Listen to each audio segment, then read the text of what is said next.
This is Conspirinormal.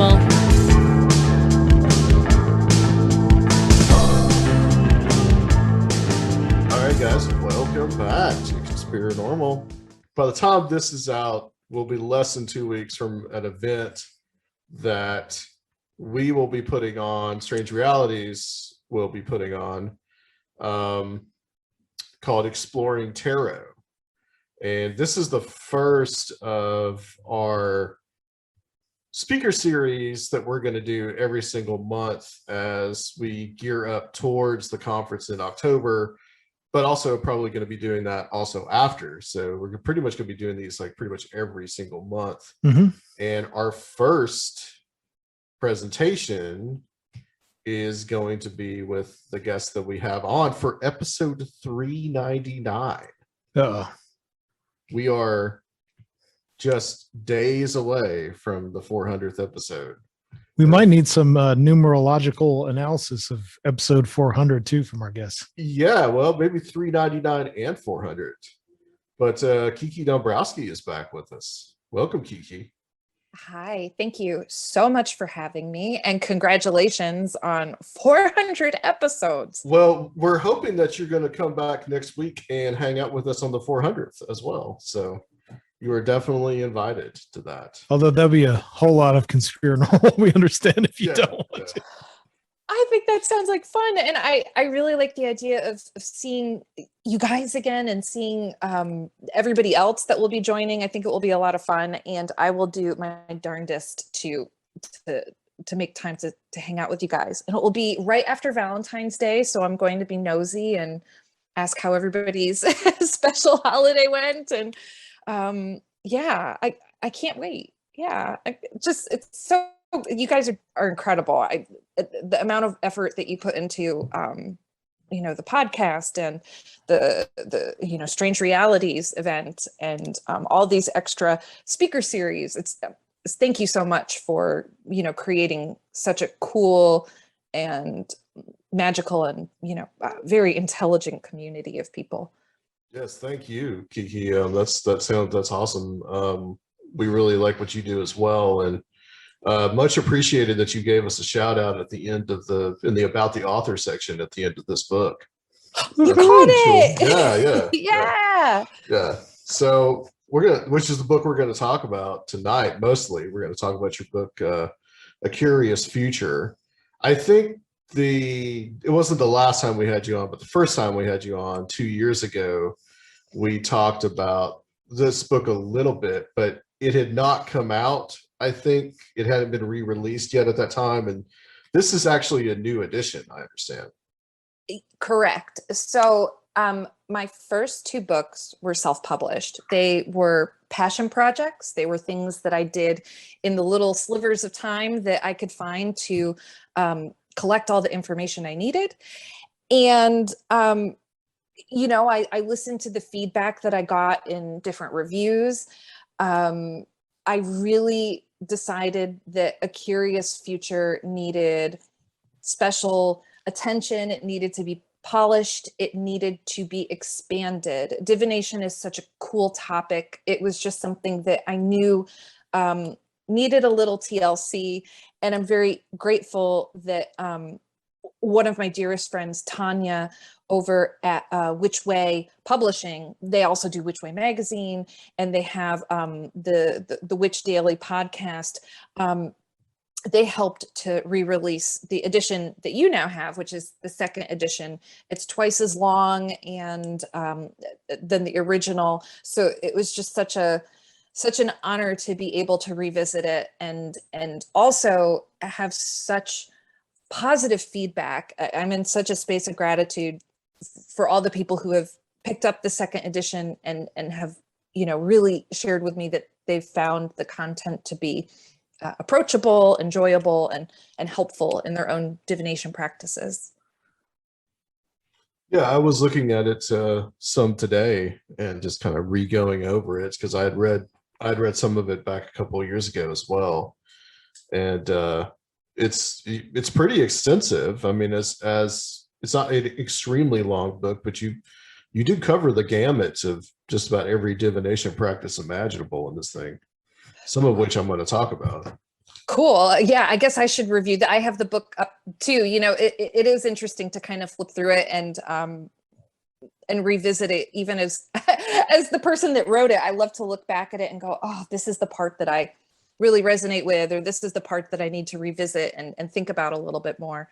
But yeah, I think that the thing I enjoy is that while it's not, you know, the thickest book out there, it's jam-packed with information, and it's a really good springboard. I always call it the gateway to divination.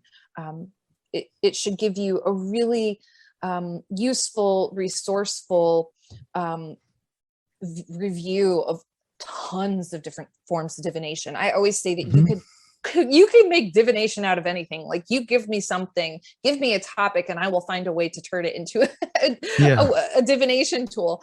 And so the book really aims to show people, hey, if you're not into just astrology or just tarot, or you want to try something totally different, there are options. There are different things that you can do that are really fun. There are some that are very in-depth, very complex, and there are some that are playful and lighthearted, and just go with whatever you feel drawn to. Yeah, that's what's really cool about divination. I guess it is kind of like a gateway into all these different occult sciences, but they don't have to, it's real participatory and democratic. And, you know, it doesn't like rely on faith necessarily. A lot of the stuff can be approached playfully or with us, you know, it doesn't have to be really serious. You know, it could help people in different ways. I don't, you know, I think it's a real cool, kind of participatory thing that anyone can find something that they resonate with and use it in their life. I think that's a great point that you make about people being able to work with different forms of different divination in different ways. You know, if you want to approach divination as a profound, spiritual, esoteric, magical experience, by all means do that. But if you also just want to roll some dice, or you know, scry with a glass of wine or a cup of coffee, and just have a little more of a lighthearted approach to it as well, maybe that's exactly the divinatory balm that you need for the moment, and that's okay. Yeah. Or it could be like another opinion or take on something. Like, you know, you don't have to like rely solely on it, but if you're really at a crossroads with something, you know, why not cast some dice or cards, or, you know, just get the universe's opinion or take, or even if you think it's just totally random, like, why not have, you know, that help you out? The randomness or chaos of the universe help you out too. Yeah, let it be a little a spiritual GPS in a way. There you go. Yeah. I wanted to ask you, Kiki, about you start talking out about about, I guess these are using divination as a way to kind of like type into things psychically, and you talk about the different kind of clairs, and that's what you call them. And what are these different clairs, and which ones kind of like resonate most with you, and kind of like your different experiences with these, like personally? Yeah, sure. So there are different, what I call clair abilities. These are different ways that people may experience psychic information and premonitions. Some people may feel like they have one type of clair ability, or a few, or none, and they're just like, I don't know. I don't know if I've ever experienced that, but I think everybody has some sort of psychic ability. And so I think that the one that most people are familiar with is clairvoyance. And clairvoyance means clear seeing. So when people are having a clairvoyant psychic experience, it's almost like they see visions in their mind's eye. I'm such a a Poppy Witch. I love like the original Charmed, and Phoebe was clairvoyant. She used to have these like visual premonitions where she would close her eyes. Well, she would actually touch something. So I guess that would be psychometry. Anyways, she would close her eyes and she would touch something and have this visual experience of something that was going to happen. And so clairvoyance is you may see something when you close your eyes in your mind's eye and you see something in your mind.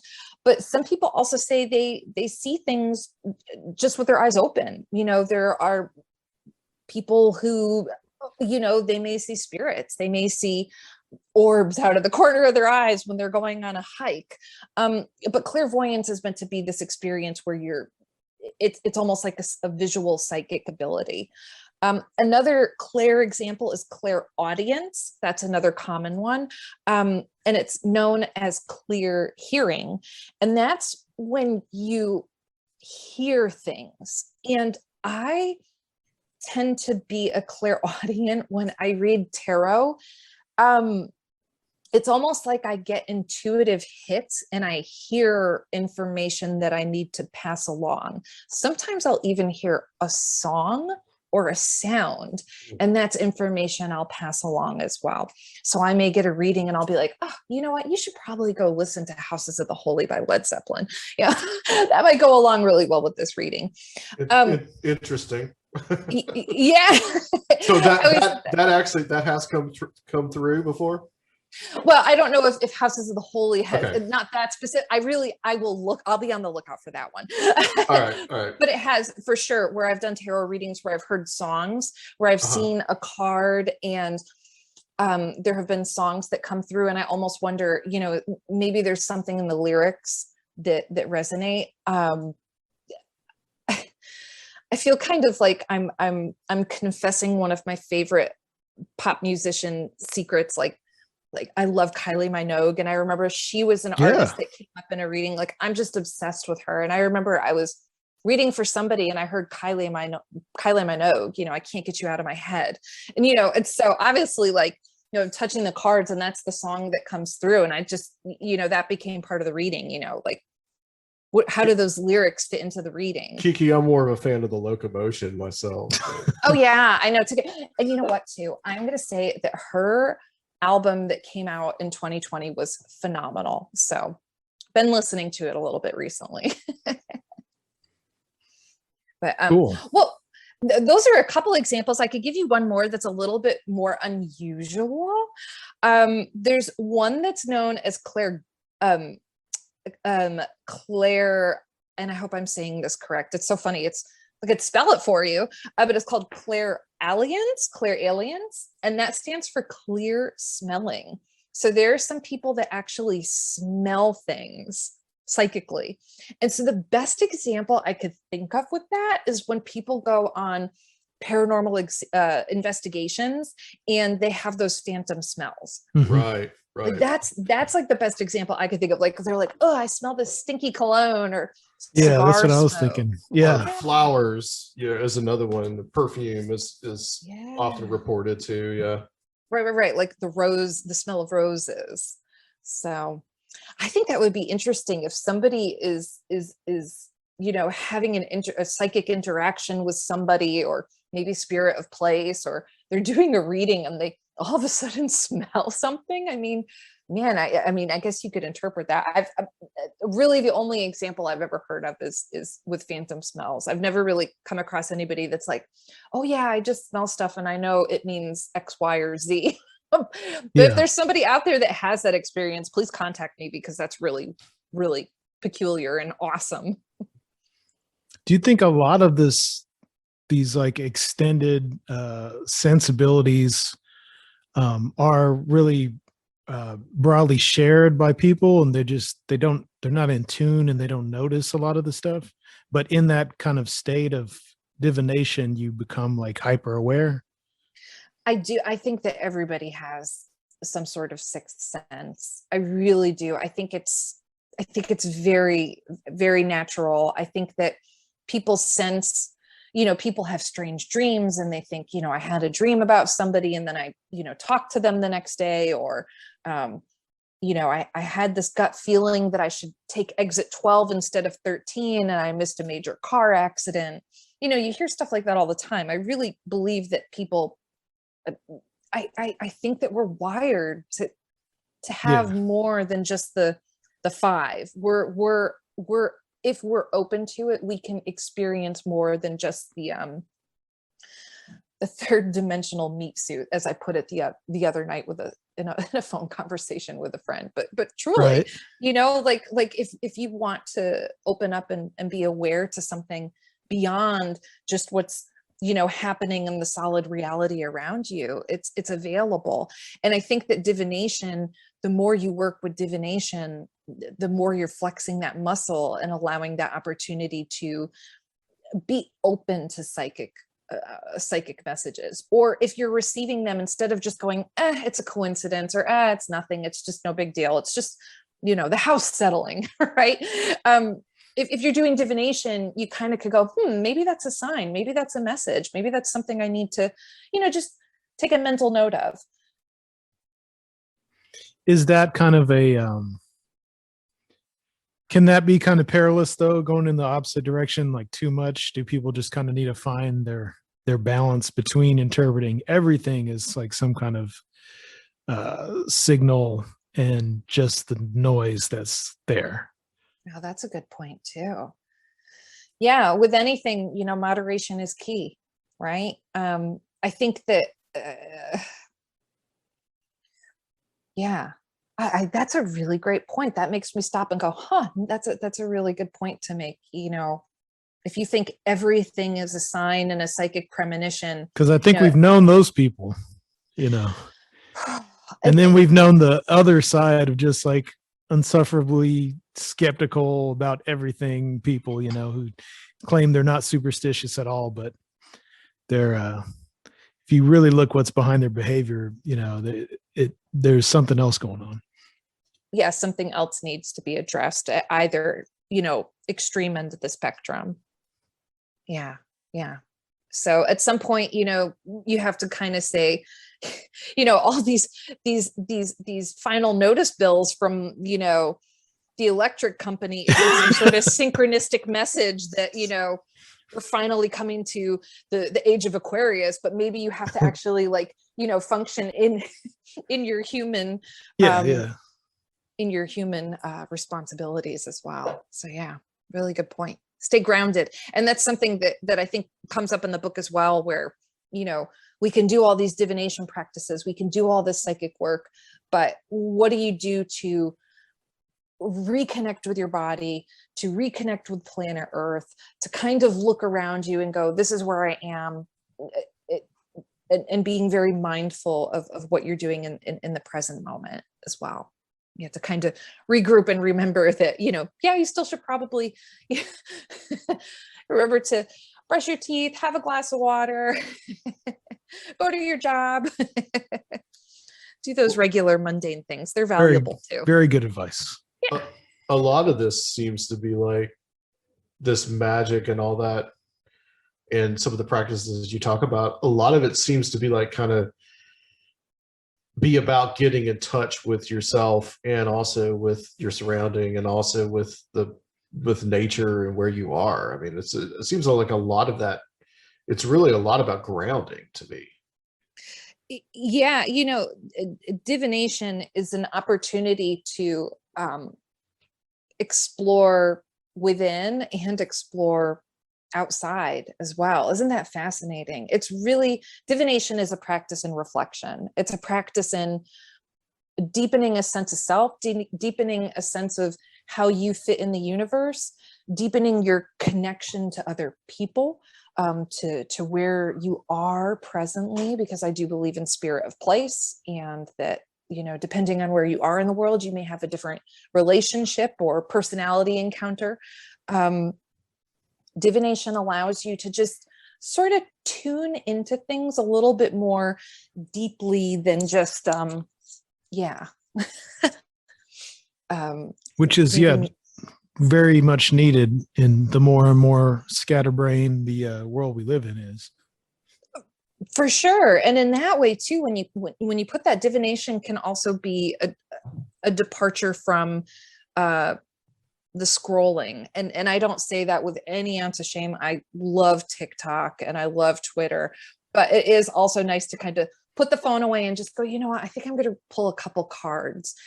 And it can be a very peaceful, reflective experience. And in some cases, it offers some wisdom and insight that's helpful and motivating and inspiring. And that could be really special for people too. So yeah, divination doesn't necessarily just tell you when you're going to get married or what your magical lottery tickets are, but they could be beneficial to they could be self-soothing. They can offer an opportunity to just have some soul healing. Yeah. You also talk a little bit about, you mentioned, just to kind of round these out, clairgustance. Yeah. I guess I said that right. Yeah. And clairgustance or clairgustance. Yeah. and then yeah. claircognizance. Mm-hmm. Mm-hmm. Yeah. So clairgustance is clear tasting. And that's when apparently people taste something in their mouth, and that's sort of a psychic reaction or response to something. And the only thing I could think about is almost that saying that people say, it's like, I've got a bad taste in my mouth. This is a sour. That is so sour to me. I personally don't. Do either of you ever have psychic tastes? I don't think I have. It's a unique one. It's out there. It's got to be out there. And again, it's just one of those more unique and unusual ones. And I know that there's somebody who's listening or somebody who read the book and they're like, yeah, finally somebody mentioned it. Please let me know. I'd love to hear about people having that experience. Claircognizance means clear knowing. And that's when you just know something to be true. And when I think about claircognizance, I think about Han Solo when he says, I've got a bad feeling about this. Right. It's like just this, like, I know this to be true. I know this to be, a good thing. I know this to be a bad thing. You may have had moments in your life where you made decisions based on just like, I just know that this is the right choice to make, something above and beyond just like looking at the rational, outline or, diagram that tells you what choice to make, but just, you're like, you know what, I just know that this is the decision I need to make. That is something that has happened to me. Oh yeah. And I think it's like an intuition type of thing, right? Like, a lot of it happens with people. Like sometimes you get that like not even like a first impression, you already know somebody's good or somebody's bad, like that's happened to me a lot.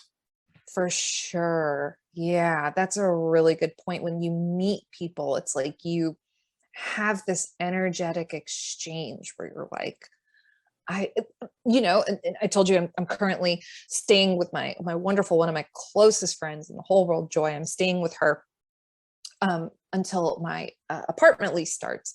And when I met her, I was like, okay, you are one of my best friends and we are going to hang out. And like, it was like, I knew right away that this was like a sister from another mister, I like to think that she felt the same. But so that's like a positive example. I knew that this was somebody I was going to be very close to. This was going to be a really special, fun relationship in my life.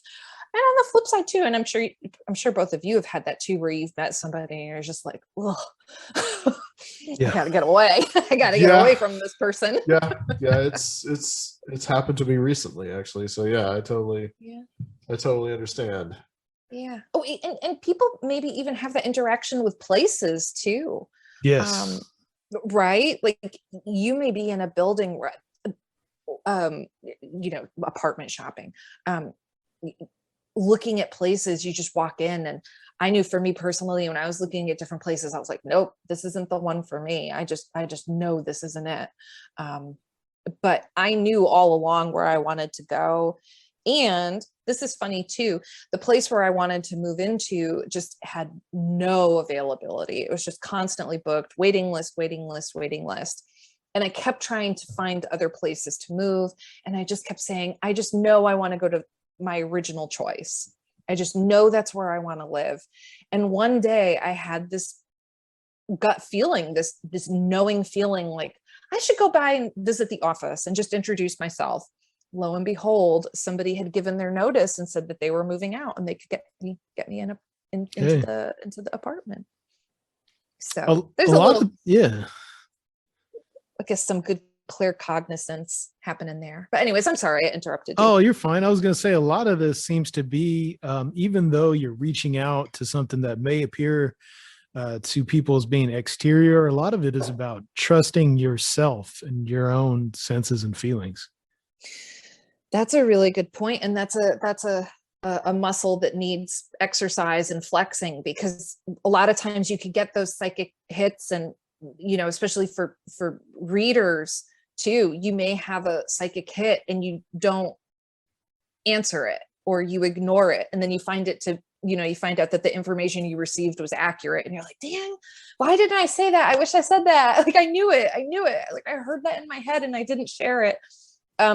Trusting yourself can be tough, because I think we're always told, you know, that's your imagination, that isn't real. In some cases, people are told that if you're receiving this information, it's evil or it's crazy.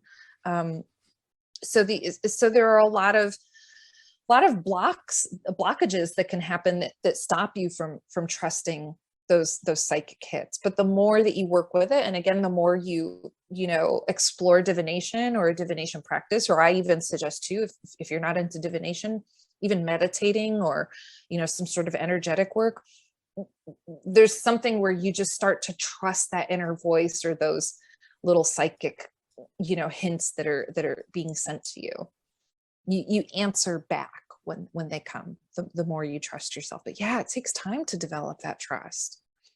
Even as a professional reader, it takes time. Yeah, and all these different methods of divination are like you were saying, they're like exercise for your inner voice, for your abilities. Yeah, they could be. Yeah, absolutely. That's one aspect of them. It helps you flex that psychic muscle.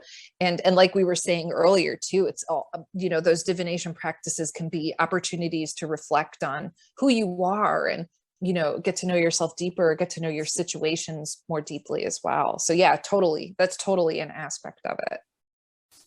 What a benefit, divination. I'm so pro divination. So much so I wrote the book about it. You wrote the whole book. Yeah. This is an interesting one that I had never heard of, but Aromancy. I kind of like this idea of studying clouds, air, wind, and using that as a divination tool. I'm so glad you like that one. And you know, I love the idea. So Aromancy is the divination, like you said, of clouds. It's basically using any phenomena that occurs in the sky as a form of divination. You know, in looking for different ways to interpret those phenomena that happen in the sky, it's not like there's like some sort of like clear-cut instruction manual out there that says, if you see this, it means this.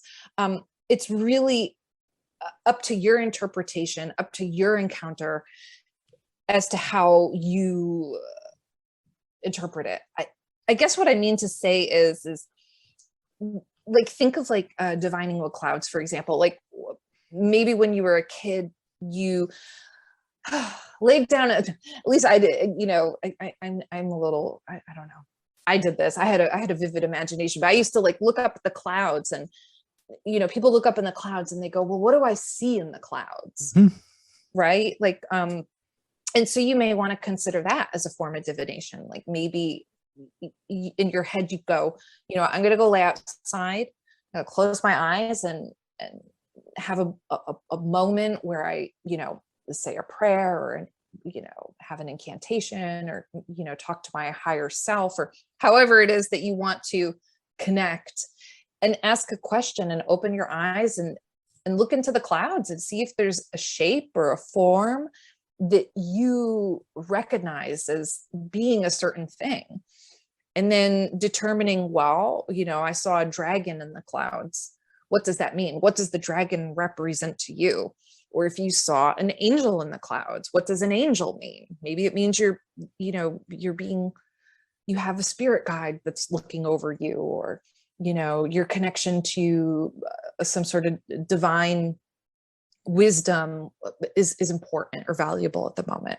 I know in the book, I came up with a few suggestions, just something fun to think about. And, if you observe the clouds, and dark clouds may indicate a negative outcome, bright clouds may indicate a positive outcome. I always like the sunlight breaking through, where you have the hallelujah moment, where you have that light shining down on you. That could be a breakthrough. But those are just suggestions. Maybe you see dark clouds as meaning change, meaning that there's still something to be hopeful about, Yeah, the whole clouds thing, it really reminded me, because you talk about shapes in the clouds, and I mean that's as a child, that's one of the things that you do, so see shapes in clouds, and it's like there's a magical form of that in and of itself. And I think that that's a really soothing practice too, to return to something that maybe you did as a child. Maybe there's some sort of deeper work that's happening there, where you're reconnecting with yourself at a younger age. I don't know. I guess something that could be playful actually becomes a really powerful and profound opportunity. Yeah. Well, and a lot of the stuff that, a lot of things that don't appear to be based on divination systems, in the larger world and culture, actually have these roots in that, like you're talking about with the clouds, but then with a lot of games and cards and playing cards and gambling, and there's just so many things that do have some kind of root in divination. People do them every day, but don't really realize that. Well, yeah, I think of bibliomancy when you say that. The idea of opening a book and reading whatever passage and using that as sort of your words to live by for the day. I mean, that was traditionally done with the Bible, Mm-hmm. right? And people can do that now as a form of divination. You may have a question, and whether you go to the Bible or another book, I recommend a hopeful book. Ram Dass is really good for this exercise too. But that's something that maybe was not looked at as divination, but I very much look at that as divination, opening up a book and trusting the universe to allow you to access a specific page, a specific passage, and using that as a profound message or a fortune or an answer to whatever is weighing on you heavily. That's really powerful. And when you bring up gambling, I think of luck, and in some cases too, when we draw cards or we use a pendulum or we cast bones or stones, we're hoping for the best of luck in our reading as well.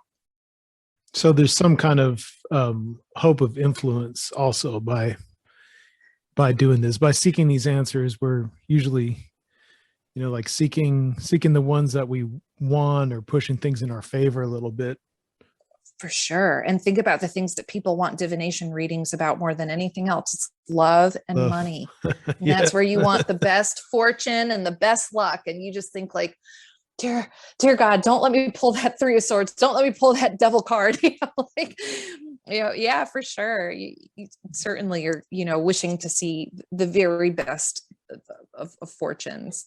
And just a little note in that as well. I think that a person who is an especially excellent reader is going to even see challenging cards or advice or wisdom in front of them and able to share that information without making the person panic. So, that person that comes in and gets a reading about love and they get kind of like a crappy answer, the reader isn't just going to go, you're SOL.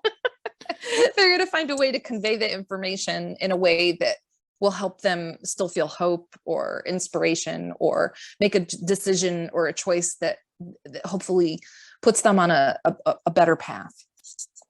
Yeah. And like, I think there's some misconceptions about results that appear negative to people, like your typical negatively interpreted horoscope or like the death card and in tarot or things like that don't necessarily aren't necessarily negative, but can actually like give you a leg up in anticipating possible difficulties about something, or we've like had strange realities, I think, in a couple years so far in the middle of Mercury retrograde.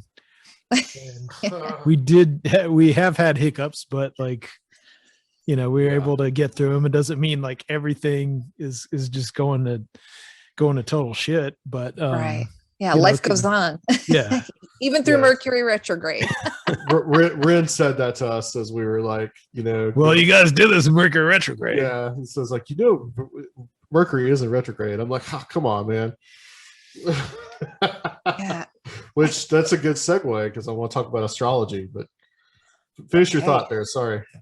No, I think this is great. And I think too, it's interesting too that the death card has such a reputation for being this spooky card. I know that it was even in the X-Files episode where the death card shows up and then there's, actual physical death. And, in tarot, when we receive the death card, I actually look at it as one of the most powerful cards. And I see it, when I see it, it very much traditionally means transformation, change, evolution, maybe like the tadpole becoming a cute little frog, right? It's this evolution that happens. And when people have the death card, to me, it's actually a key indicator that you're dealing with somebody who is ascending. They're just going on another level. They can, they don't just need to be, they're not stuck. So death card is actually this like, like lean into the change. You're getting there. And sometimes when we work through those really brutal, difficult, rough things, we end up on the other end going, it was a pain in the ass, but I could see that where I am now is better, that I accepted change. Yeah. And so, yeah. I too, I also, when I see I try and read tarot for myself, and I was on a pattern where I was reading for myself a lot, but I kept on getting really cards that I wouldn't necessarily resonate with, or, maybe people would construe as negative or maybe not that good. And I took it as a message. We were talking about this earlier. Maybe we shouldn't swing to psychic abilities and divination as step one all the time. And so I felt like when I kept getting the answers that I didn't feel resonated with my situations, I thought, maybe there's some other tool that I could use right now. And so I just let go of the daily practice, and I'll get back into it when I feel ready. But right now, not so much. Yeah, all very well said. The things to remember as well. Astrological elements, and we're talking about I understand astrology somewhat. I'm not huge into it, but there were some interesting things here that I kind of wanted just like to ask you to kind of understand. These are the signs. So I guess there's 12 signs of the Zodiac, and they're divided into 4 different signs, and you got 3 in each, I guess. So fire, earth, air, water. What is this concept? Sure. And I will do my best to talk about astrology, and also say that for me, the writing of the astrology in the second edition was like the biggest, like, muscle for me to have to flex, because astrology is not my first go-to modality. So I had to do a lot of studying, a lot of reading, a lot of research. And my dear friend Susie was just a master astrologer, and I leaned on her a lot too to assist me. So I will share what I know. And, I think what you're talking about are the 4 elements. And so there are 12 zodiac signs, and there are 4 elements. And within each element, there are 3 zodiac signs. And so the 4 elements are fire, earth, water, and air. So when's your birthday? Okay, I am a Leo, August 17th. Nice. It's my birthday. You got to say it like the song. My name is Adam, and I'm a Leo. And I'm a Leo. So a Leo is a fire sign, and people associated with the elements of fire, they tend to be very passionate. They're very energetic. They can be outgoing, very creative, sometimes melodramatic. They could be very fiery. Serfiel, when is your birthday? November 18th. Are you a Scorpio? Yes, ma'am. Oh my goodness. That is fun. So Scorpios are under the element of water, and the element of water is kind of like anybody that is an element of water. I should say this too. So first of all, just to backtrack a little bit, the zodiac signs that are fire, that are connected to the element of fire, are Aries, Leo, and Sagittarius. And the zodiac signs that are connected to the element of water are Cancer, Scorpio, and Pisces. And so people who are watery, they're very emotional, they're very intuitive, they could be very compassionate. They need to work on balancing their emotions because they're very sensitive to other people. And they tend to be, water signs are supposedly very psychic as well, or, deeply intuitive. The interesting thing is about astrology is that what you shared with me are your solar birth dates. What we're looking at are your sun signs, and astrology is so deep and complex, and there are different routes that you can take. It's just one aspect of who you are and your personality, the sun sign. I think in the book, I talk about sun signs, moon signs, and rising signs. Those are kind of known as your big 3. So yeah, I know I'm kind of going off a little bit. I just think that the astrology is so fascinating. And it goes into other divination systems and magical practices too, where, if someone gets really good at astrology, or they use astrology to inform when to do different magical workings or things like that. Yeah. Oh, for sure. Yeah. And that's a really good point. In divination, people, tarot is my number one form of divination. So you'll always hear me kind of like, my default example is with tarot. But people connect different tarot cards to different astrological signs. So a Leo, that's the strength card, and Scorpio, I think that's the death card, actually. Yeah, kind of cool. But people use astrology in all different forms of divination as well. And some stuff in the book comes up. There's people use crystal kits, and they connect different crystals to associating it with the different planets in astrology and what the planets represent. But yeah, to your point too, if you become good at astrology, there may be certain times in the astrological calendar where you're performing certain types of magic, or certain types of divination, or planning certain events, or avoiding certain times, based on what's happening astrologically. But one interesting thing about Mercury retrograde is it's known as kind of like a time where there can be a communication breakdowns, or sort of electronic crap that happens. But Mercury retrograde actually happens like, I think 3 or 4 times a year. It's a common experience. And Mercury retrograde can actually be a really great time, and my friend Susie, who's actually featured in the astrology section of the book, she always used to say, whenever you see retrograde, think of your RE words. It's a time of retrospection, a time of reflection, a time of revisions.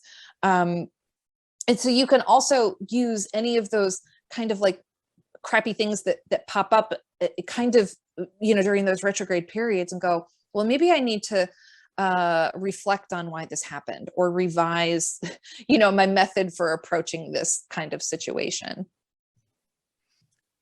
There's also too, in the book, you talk about the connections to the celestial bodies, planets, but also like asteroids too, which that was fascinating. I was trying to, so what's interesting to me with this is you had, for the longest time, because these were the planets that were visible, you had 7 planets, right? Mm-hmm. And then Uranus, Neptune, and Pluto are discovered later.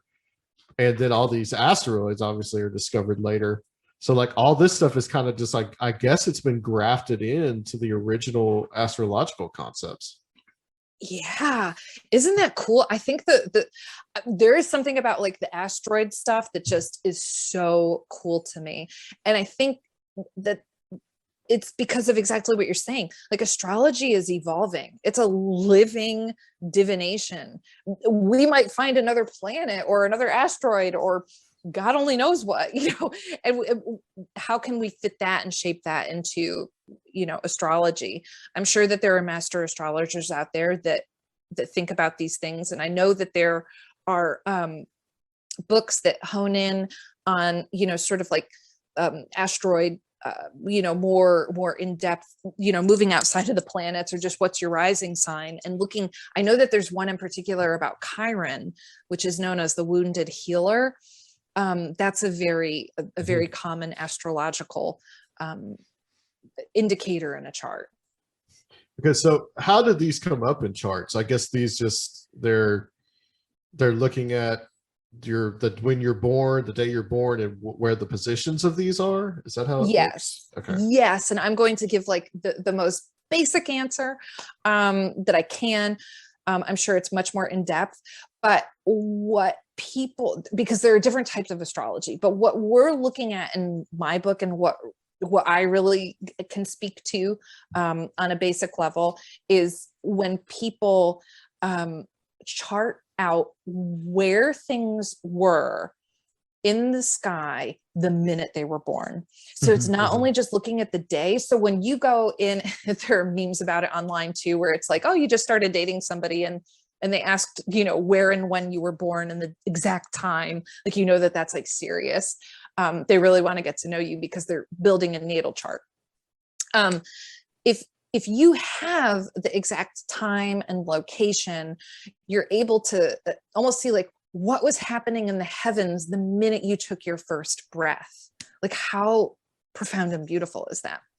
And the sky changes now. Of course, like Pluto is or planets that are kind of further out in the solar system, they don't change positions quite as quickly as, for example, the moon. Yeah, it takes like Pluto like 232 years to make one revolution around the Earth. So yeah, and so actually those planets that are further out, they're almost known as like generational planets. Like, so you and I are all going to kind of have like similar interpretations, or because they take longer to revolve around the sun. Yeah, exactly. Yeah, and I wish that I could explain it a little bit better, but it's really incredible, and it kind of, I like that idea too, that generational astrology. It makes me think of like, millennials versus Gen Z, skinny jeans versus mom jeans. Maybe it's something in the stars. Yeah, this is interesting. When I was reading this actually today, I thought to myself, you know what? I was like, this makes me want to listen to one of my favorite classical pieces, which is Holst the Planets, right? Oh. And of course, that was every planet. Pluto wasn't discovered when he actually wrote it in 1914, somewhere around there. But I found out that Holst was interested in astrology. And so he was actually taking astrological concepts and traits to the planets and putting them to music. So I found that out. I found that out today. I just was like, I don't know anything about this, why he wrote this thing. And it was really just about, he was super interested in astrology. I love that. Oh my God. Well, and we're all, I mean, they say we're made of stardust. So why wouldn't that have some sort of influence on us? And even if, you know, I love astrology as a tool of better understanding yourself. Maybe there's something you read in A Curious Future or any other astrology book where you're like, yeah, that makes sense. That's exactly who I am. Or, you know, and maybe that makes you deepen a better sense of who you are. And I love in this example of classical music, it's like, you've used astrology to inspire your art. That is so awesome. That's really great. I mean, he took some things from mythology too, like, you know, Mars, the bringer of war. That's probably the most of that piece of music people would actually recognize, because it basically sets the theme for every like science fiction, you know, theme song, space adventure theme song ever. But so he definitely takes that, but a lot of the other things were, it was all, a lot of it was astrologically based, and a lot of the music was too. So I thought that was pretty fascinating. Very cool. Very, very cool. And astrology also relates to the wheel of the year, right? Which we've talked about you a lot about your previous book that talked a lot about the holidays in the wheel of the year. So it's like these are wheels within wheels. So you go out from the solar cross and the seasons that splits into the to the holidays. And then from there, that splits into the different astrological signs into 12. Well, yes and no. The way I look at the wheel of the year, you know, that was very, I almost think of the wheel of the year as very agricultural.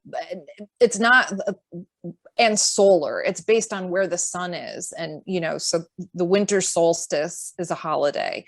The summer solstice is a holiday. Those sit during specific astrological times. And there are people that actually do measure astrological times to pinpoint exactly when, you know, you're in between the equinox and the solstice to determine the actual holidays. So it's a complex answer. And then there are some people, and I don't practice the wheel of the year this way, but there are some people who say, you know, exactly Samhain is when Scorpio is at a certain degree in the sky, and that could be astrologically related. And somebody's going to fact check me there, because that's not my practice. For me, Samhain is, you know, I start partying on October 31st and I enjoy it through November 1st. Right. That's my Samhain. But there are some people that say my Samhain is when Scorpio is here in the sky, and therefore I celebrate Samhain on November 6th or 7th. So yeah, astrology can play a role in the wheel of year, depending on what your observation is and what your practice is. That's probably the easiest way I can explain it without getting tripped up on my own, you know, beliefs about it. Yeah. And happy belated Imbolc, by the way, Kiki. Thank you. I love Imbolc. It's you know, for a flexitarian, I practice veganism most of the time, but Imbolc is associated with milk. It's when, you know, agriculturally, animals are said to kind of like start moving around, and mothers are starting to have milk in their bodies. So like a lot of people, when they celebrate Imbolg, they have like dairy as part of their ritual celebration. So like I'm all about cheesecake and milkshakes, ice cream, you know, bring on the dairy. It's the dairy holiday and a festival of light and hope. Imbolg just kind of just gets shorted because we replaced it with Groundhog Day. I mean, really? Really? Yeah. Well, first Candlemas, and then that kind of morphs into Groundhog Day. I know. Look at that. And Imbolg is such a, I always call it the introvert's holiday. It's really this celebration of, you know what, and I call it, it's a hygge holiday. And hygge is like the, you know, the Scandinavian art of living the cozy life and being comfortable with your indoors, your indoor living, being comfortable with your loved ones, being warm and surrounded by blessings. Imbolg for me is this very, very quiet holiday where, you know, yeah, I'm not going outside in a costume. I'm not dancing around a maypole doing, you know what, in the woods. You know, it's like Imbolg, it's very cold. We're inside. We've been inside. We've been in the cold for weeks and weeks and weeks. But there's this sliver of hope that, you know, the days are getting longer. The next big celebration is spring equinox. Right. It's just going to get a little bit easier. The days are getting longer, you know, hang in there. And in the meantime, what can you do to find hope and blessings within yourself, but in the environment around you? I guess it makes sense. I mean, the groundhog, he lives in a hole. He doesn't really want to come out. So I'm just trying to make it better. I'm trying to make it better, Kiki, you know, for Imbolg. Those poor little grumpy groundhogs, they just want to keep napping. Before we move on from astrology, I just wanted to ask both you, Adam first, do you consult your horoscope? Off and on. Not guiltily? Really. I have before. You don't tell anybody? Huh? You don't tell anybody? I mean, I have before, yeah. Do you take it in the newspaper and stuff like that? Okay. I'd look at it. Do you take it serious, or? Yeah. If it sounds 50, good. 50. Yeah. Right. What about you? Yeah, I will. If it's bad or I'm interpreting it as bad, I'll be like, it's not real anyway. But if it's good, I'm like, yeah, see. That's how it works, right? Do you consult horoscopes daily or weekly, Kiki? I am obsessed with astro poets. They are on Twitter, and I'm obsessed, like to the point where people I'm close to, like I'll actually send their astro poet weekly horoscope to them. Be like, see, this is what you gotta look forward to. I'm just really obsessed. And the reason I like it is because it's very, they're called astro poets.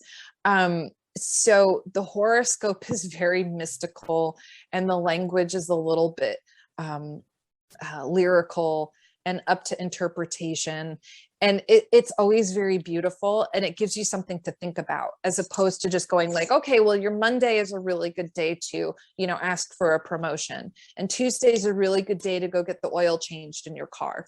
Instead, astro poets will say, you know, the sky may appear green to you this week. Reflect on the aurora borealis within your soul, you know, and then that's like a crappy interpretation, but you know, like some weeks it's just really, really beautiful. And I love to take clips of those, you know, weekly horoscopes and send them to people, you know, especially other Geminis, because I'm a Gemini.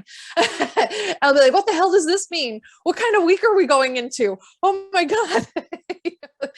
And I think that the joy about horoscopes, you know, at maybe a more simple level, is that it allows us to engage in conversation with ourselves and maybe with some of our dearest friends. It's a great way for me personally to reach out to people I care deeply about and just say, here's your horoscope for the week, you weirdo. That's cool. Yeah. So yeah, I recommend that. I'm sure that there are other, incredible astrologers who are, online, but that's kind of like the one that I always take a peek at every week. Yeah, I'm looking at it right now. So mine for the week of February 6th in Scorpio says, a chance at the center of bliss, a gold dove, the deeper into the cold and into the season. You will be changed by your own strangeness and the conviction not to close doors.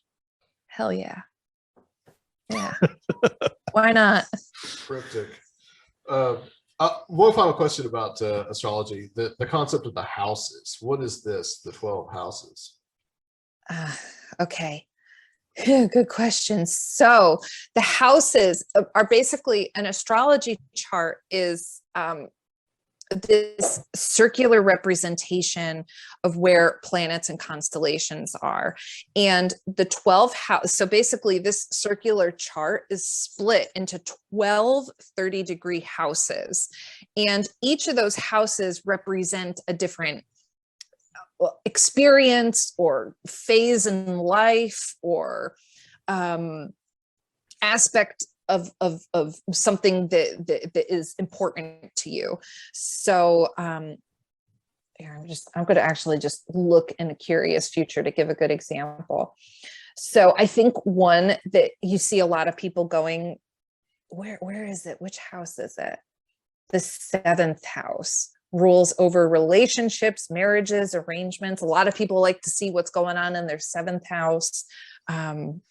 So basically, when people are looking at, when you say like, oh, well, I have such and such in this house, people are looking to see what planets are sitting in certain houses to see where this becomes like a complex language. So now you have to say, okay, so I know Mars is the warrior. I know Mars represents instincts, your drive, your ambition. And then if Mars is sitting in my 10th house, what does that mean about my career?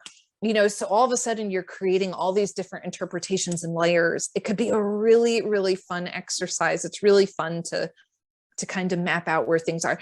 And you could go online too. There are tons of different websites where you just, plug in where you were born, the date and the time you were born, and the program will tell you, okay, well, your sun is in Leo, your moon is in Taurus, or whatever it is. And they'll also map out where, planets are sitting in your houses. And then you could get even deeper and start, yeah.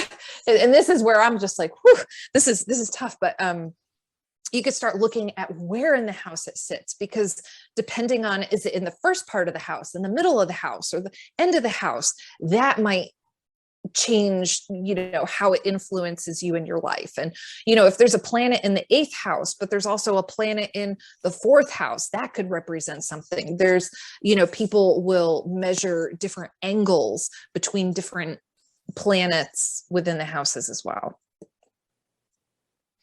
Okay. I hope I did this justice. Yeah. That answered my question. I was curious what that was all about. Let's talk about auras. Auras. So first of all, do you see these? It's an interesting story, and I actually write about it in the book as well. I have a relative that used to be able to see auras. Yeah, we'll talk about that, absolutely. Which is really fascinating. And there have been times you can actually train yourself to see auras. And this is really silly, but like for some reason in college, when teachers were standing in front of like whiteboards, I could start, like, maybe I was just staring off into space, not paying attention, kind of like going into maybe a little mini trance by the end of my school day. And I would start to see colors moving around their bodies. And so I think that you could train yourself to see auras. And I think I go over some different ways that possibly you can try and see auras. There's also, what's the name of that machine? I'm sure somebody could go. There is like that really cool aura machine where you put your hands down on like the little panels. Like they're like little like electronic plates. You talk about the Curlian photography stuff? Yeah, that's it. Okay. Yeah. So people get photos of their auras taken as well. So auras are said to be sort of the energetic body around your physical body. It's like the energy that your body gives off. It's, people's auras are as unique as their personalities. So yeah, it's fascinating. It's people, you may not even just be able to see auras. Like some people are like, like I could see auras, but you may be able to feel them. And maybe that goes back into what we were talking about earlier with claircognizance. When you meet somebody, maybe you're also having sort of an energetic exchange with that person's aura, right? Like you sense their aura energy. What's the story? What's the story? The family story? I'm going to try and remember it by heart, because the way that I remembered it was different from the way that it was recounted to me by my aunt. But basically, my great grandfather was able to see auras, and of all things, he was able to see auras and tell when people were going to pass away. And apparently he could see colors around people, but we're under the impression that he thought everybody could see those colors. Like, don't you see the cloud around that person? It's like, no, we don't. So the story goes that my great grandfather, his son, who was my grandfather, his son had surgery. And unfortunately, the surgery didn't go well. And so my great grandfather visited his son, and soon after that visit, after the surgery, after, my great grandfather and grandfather, had their visit, my grandfather passed away. And my grandfather said, well, I knew that he was going to pass away. I knew this was the last time I'd see him alive. And this is what he told my aunt. And my aunt said, well, how did you know this was the last time you'd see him alive? And this is when we realized he could see auras. And so my great grandfather said, well, he had a dark cloud around his head. He had a dark ring around him. And I knew I wouldn't see him alive again. So it's just really interesting, I guess, that it was always one of those family anecdotes. I know of some others where, I think that every family has somebody who, I think I'm going to always be like the weird, I hope I am at least the weird auntie that writes books about witchcraft and divination. But I always like to look lovingly to my great grandfather as somebody who had some sort of psychic ability that he passed down to me, because, he had this ability to see colors around people and predicted when his son unfortunately passed. They were both older, obviously, too. So, yeah. It's interesting to me that did he say something to his wife like, well, what, you can't see that? So like to him, it was just normal. Well, he was talking to, it's kind of confusing when you say it. So my great grandfather knew that my grandfather was going to pass away. And my great grandfather was telling my aunt, so his granddaughter, he said, well, so it was my aunt that heard the story. Mm-hmm.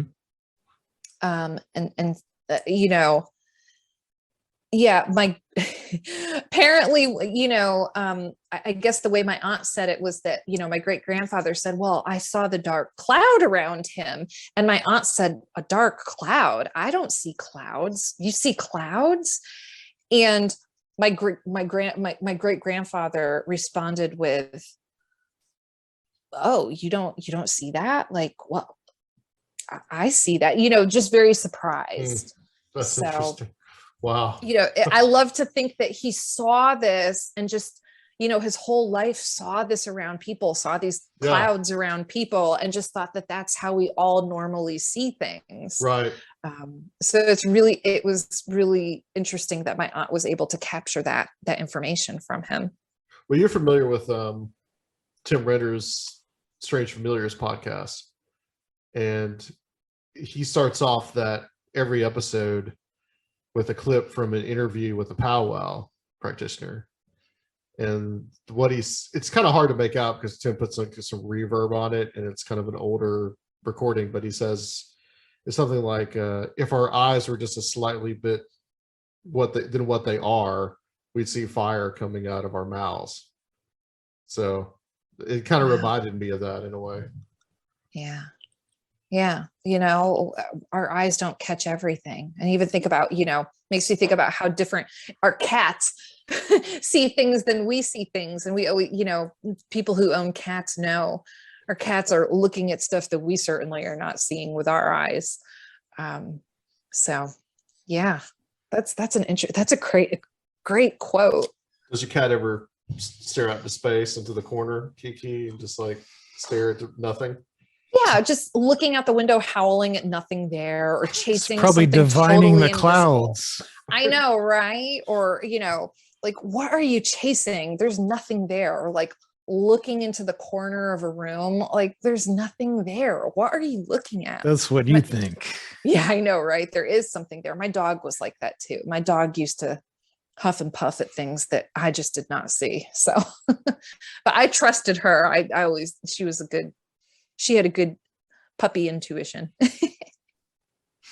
So I want to pivot a little bit, because so far we've been talking about these oracular techniques that, aside from some elements of astrology, you know, seem to be about these clairs and about the senses of individuals and their abilities they have within themselves. But you have a chapter on mediumship and the seance, in which people are seeking, or there appears to be some kind of external something that is providing information to these type of people. So could you go into that a little bit?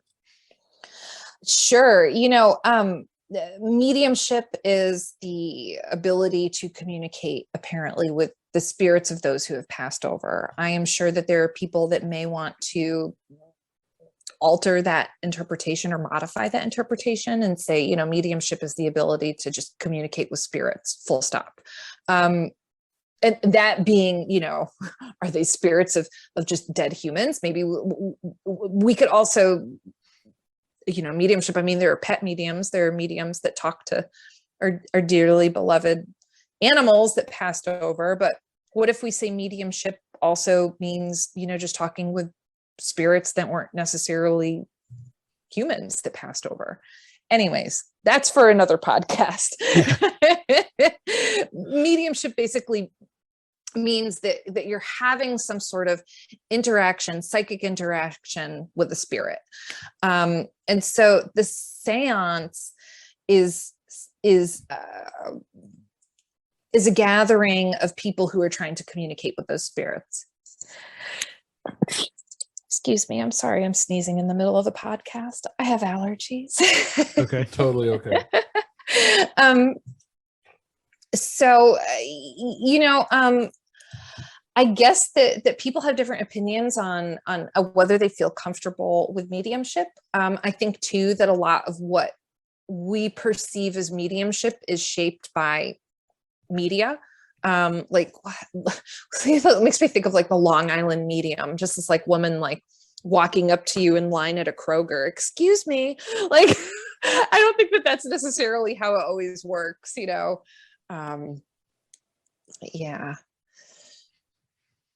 But yeah, in those cases, it's like it's people using these methods to reach out to something external and get information from something external, as opposed to just like honing some secret sense of their own. Yeah, absolutely. And some people can argue too that whatever form of divination you're using, you know, you're using the hand of divinity to help receive an answer. You know, my friend Tanya, who I mentioned earlier, she loves spirit boards, and they're not necessarily my go-to. But she'll say, well, what's the difference between a spirit board and using a deck of cards? You can have a spiritual influence in either tool, where you're, using outside spirit sources to influence answers and divination. Yeah, and like, I know there's a lot of fears around a lot of this stuff, but the way I see it, we live in a world with all kinds of different strange influences going on all the time, and it might actually be better to like know what you're getting into and actively engage in something rather than just being manipulated without knowing it, and maybe these things can serve as like a way to exercise and gain some like psychic self-defense. Yeah. And I think that, Ouija boards are, they have such a reputation. Spirit boards have such a reputation. Psychic abilities, any form of divination, there comes with it this idea that like you're sort of like opening a portal to hell, or to demons. And you watch whatever haunted TV shows, and it's always the house is haunted because of a Ouija board. I don't know, maybe, but I also know that there are people who use a Ouija board and they don't have that kind of experience. So again, it's up to the practitioner to, like you said, to what is it they do for their psychic self-defense? What is it they do for protection? What is it they do for grounding? Who are they learning these practices from and with? And that's going to influence how healthy any divination experience is going to be.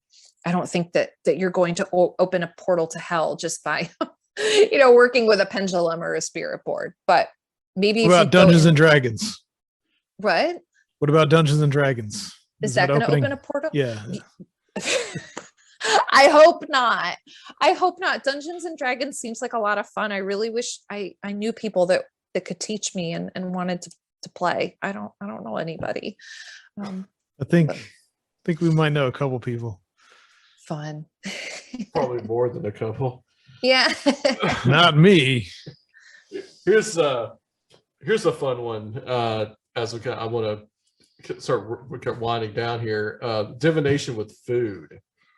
Yay! My favorite food. So could I like throw some chicken wings down and see what I guess the bones would work. That's a tried and true ancient. Yes. And that's actually great.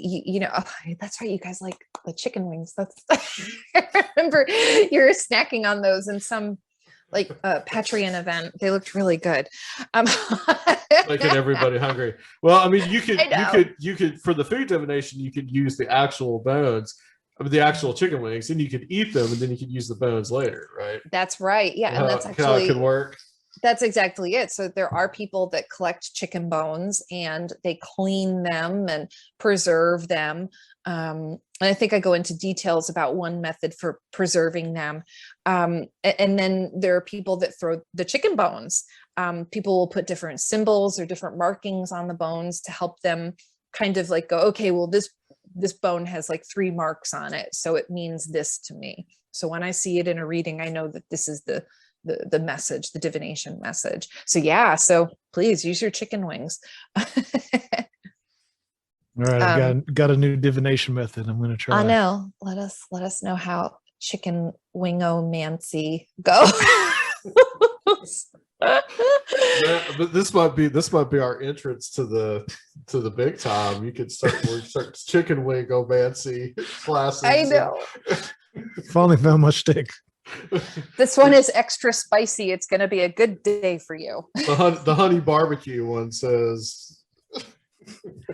I mean, that's kind of fun. Like imagine, see, you can make divination out of anything. Get a bowl of chicken wings and have like different flavored chicken wings. And, your honey barbecue, extra spicy, your whatever. I don't really know many different, but just put them all in the nuclear. Right. Lemon pepper. Yeah, lemon pepper. There you go. get one of each wing, and the person getting the reading, maybe they close their eyes and they ask a question and they reach for a wing, and whichever wing they get is their message. If they get that lemon, that's going to be a bright citrusy flavor as opposed to the nuclear, which, maybe a different interpretation. So see, chicken wingomancy. Well, Kiki, could you give us a numerological breakdown of our 400th episode and what significance 400 might have? Well, you had said too, when I said you were going to be 399, that was a significant number. I love the number 3 and I love the number 9. I just think that 3 is so cool. 3 for me is all about expression, creativity. It's cyclical as opposed to maybe something linear. I tend to think of 3 as a very magical number where there's growth and opportunity. And the number 9 is sometimes it's associated with enlightenment and completion. It could be the ending of things. It can be a number of courage. And of course, again, my default is always going to tarot. I love the Empress. That's our number 3 card. And the Hermit is the number 9. So a lot of people too, when they're doing numerology and there's multiple digits, they will actually take all the numbers and add it up until they reduce it to 1 digit only. So, God, I'm so bad at math. So we're going to let's just do this. So this is funny. This has nothing to do with our podcast, but I am in a course at my day job right now where I'm sitting alongside engineers and mathematicians. And I'm just like, I can't even add my 9s up correctly. I'm the same way. It's just like, oh God. So it's like, it's so funny. Like I'm just not mathematically minded. But they don't understand the esoteric significance of the numbers. So well, that's exactly it. So that's a very good point.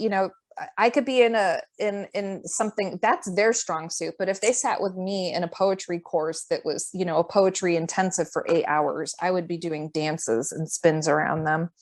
So the cool thing about 399 is that 3 + 9 + 9 = 21. And then 2 + 1 = 3. So it's kind of this cool number where, if you break it down, it's a 3. So to me, it's all about cycles. It's about, like I said, expression, birth, rebirth, life, death, rebirth.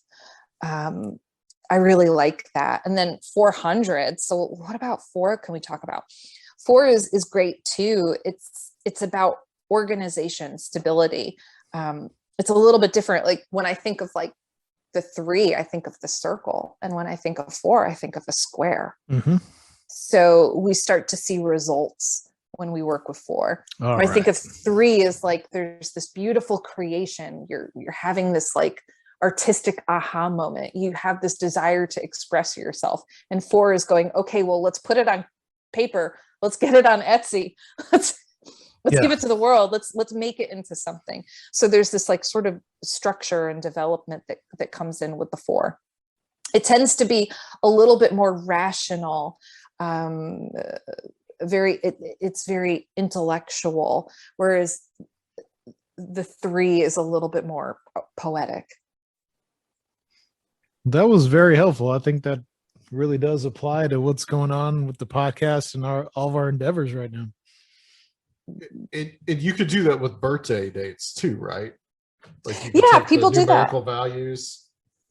Yes. So one really cool thing you could do. It's funny. I put my birthday in the book. Your life path number, and again, too, please go out and check out other numerology books and see if they offer a different interpretation or a different way of reading numbers. But one thing you could do is take your birthday. So take the month you were born, add it with the day you were born, add it with the year you were born. So the whole thing. And you reduce it to 1 digit. There are a couple exceptions. Like some people say, like if you get 11 or 22, like do not reduce that. Like 11s and 22s are really special people. But the number that you get when you reduce those numbers are said to represent lessons that you are facing in your life. They could represent, kind of like what you're going to encounter, what you're going to learn how to conquer, where you can find success. For me, and it's funny too, because I'm an 8, and 8s tend to be associated with numbers and math. And like I just told you, I was like, oh, I can't do math. Like I can't even count my 9s. So it's interesting that, I like to think that I have 8 as my life path, or, sort of the numerology of my birthday, because I'm learning about, what it's like to be a human, what it's like to work with math as a language, what it's like to work with structure. It's also really good for ambitious people, that 8. So if anybody has an 8, just get out there. You are a boss. You are a leader. You're going to win. I like that. That's what I like about 8s. What are you guys?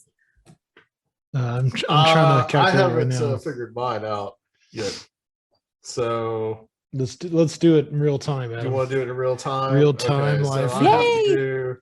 So I was born 8/17/1976. So okay, let's do this. Did they invent cars yet? But maybe not unleaded gas, but there were cars. My car's still older than you, Adam. That's true. So if I'm correct, and you'll have to double check me, you're a 3. I'm a 3. All right. So what I write in my book is they make excellent entertainers, actors, social workers, administrators. There you go. I like that. That feels good with podcasting, doesn't it? It does. Yeah. It's this life, it's all about learning how to be outgoing and put yourself out there and present what's valuable and precious to you. Okay. You want to help me do mine, Adam? Yeah. What's yours? 11/18/1983.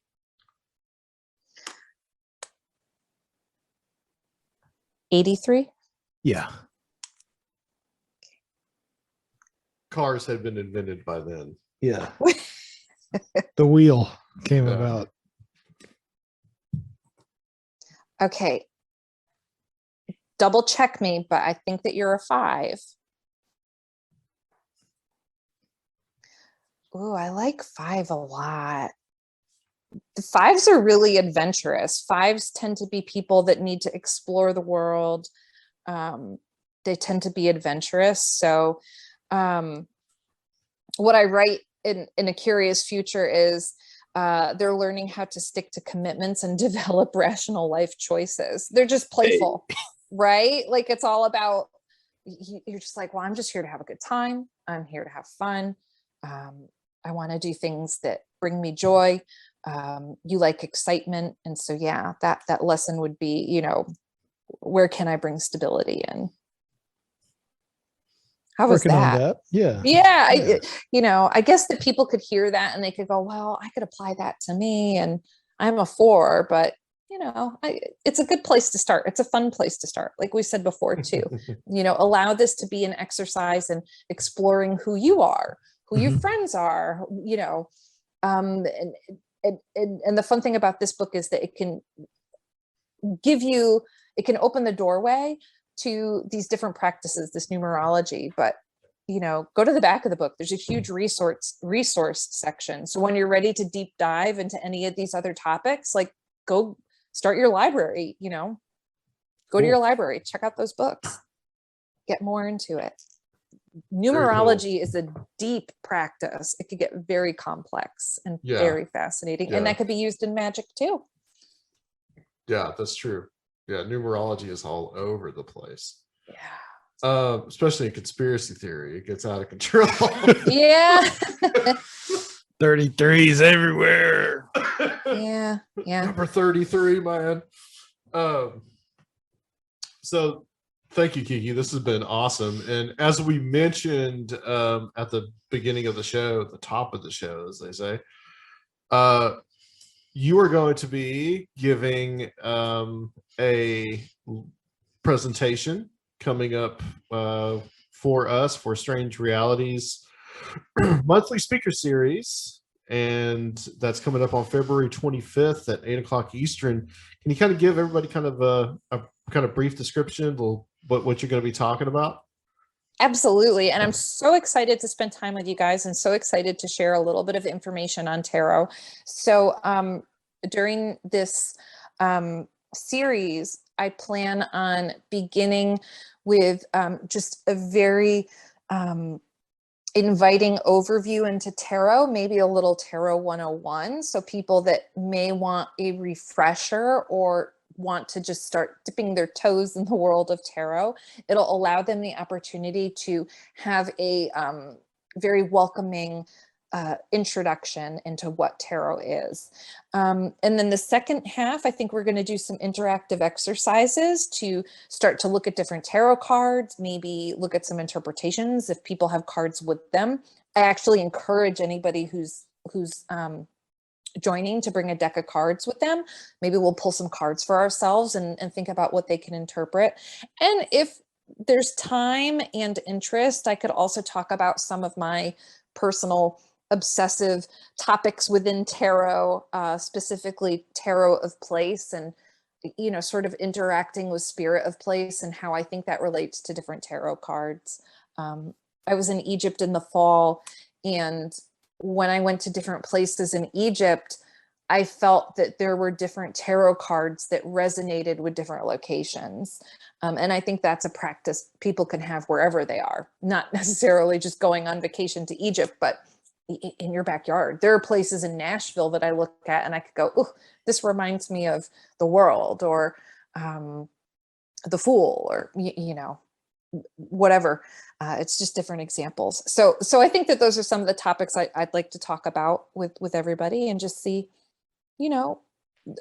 what everybody else is interested in too. What do you want to know about tarot? Allowing anybody who's there to participate if they feel they want to. Excellent. Well, thank you very much. We're honored to have you.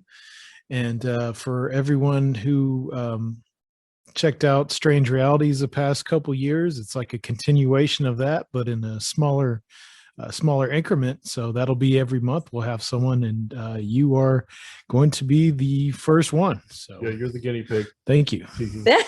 Well, I'm really honored and so thankful that you thought of me, and I'm just really looking forward to it and happy to share any info I can.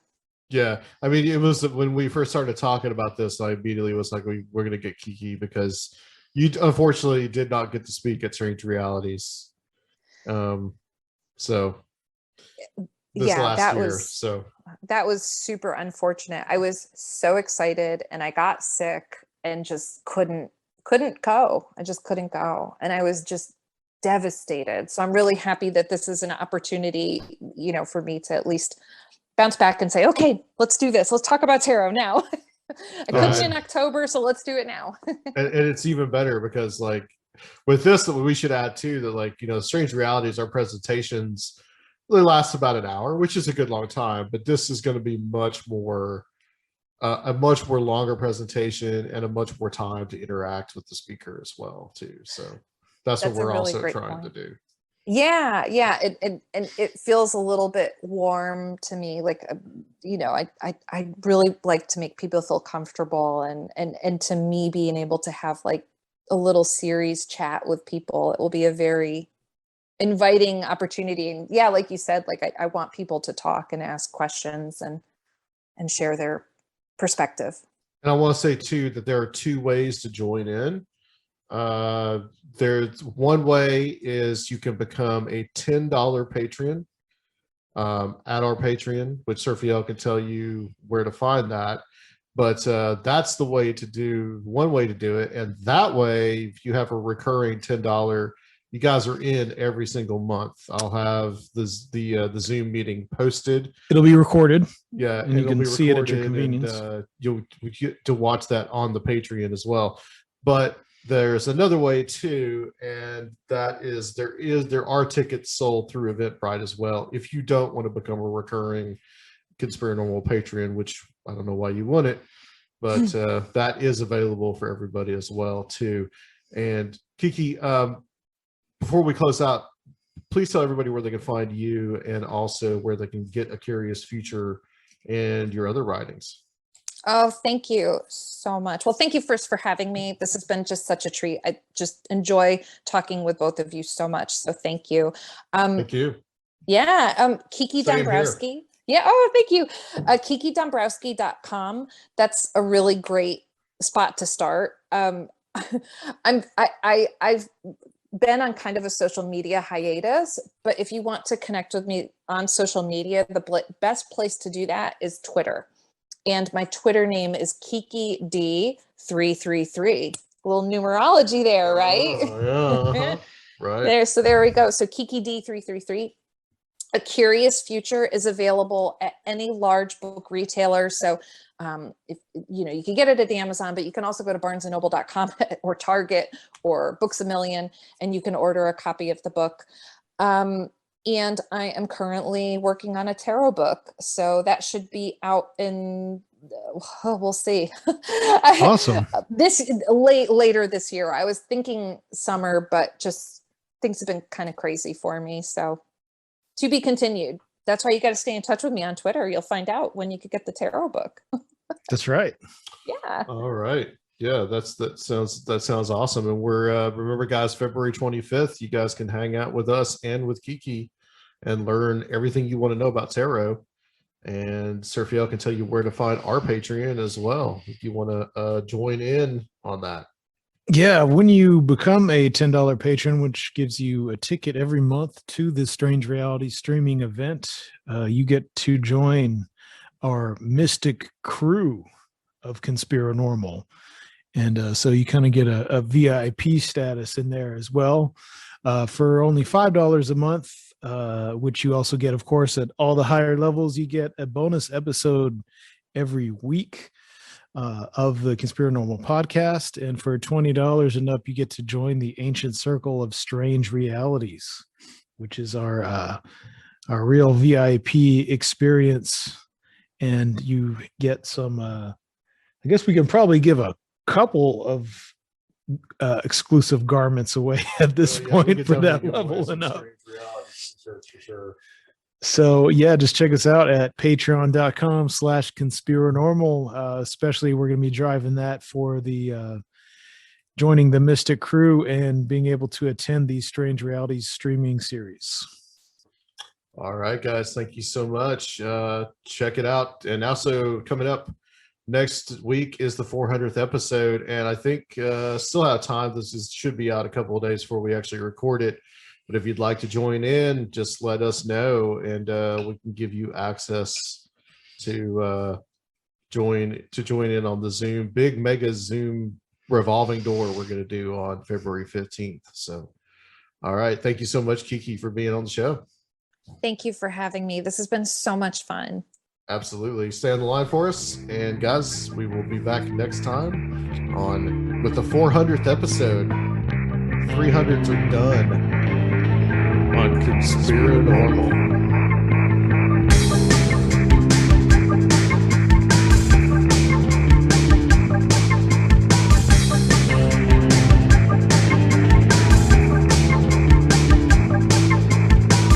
If you would like to help the show, please consider becoming a Patreon at www.patreon.com/Conspirinormal or leave a one-time donation at Conspirinormal.com. And please check out our YouTube channel, Conspirinormal Podcast.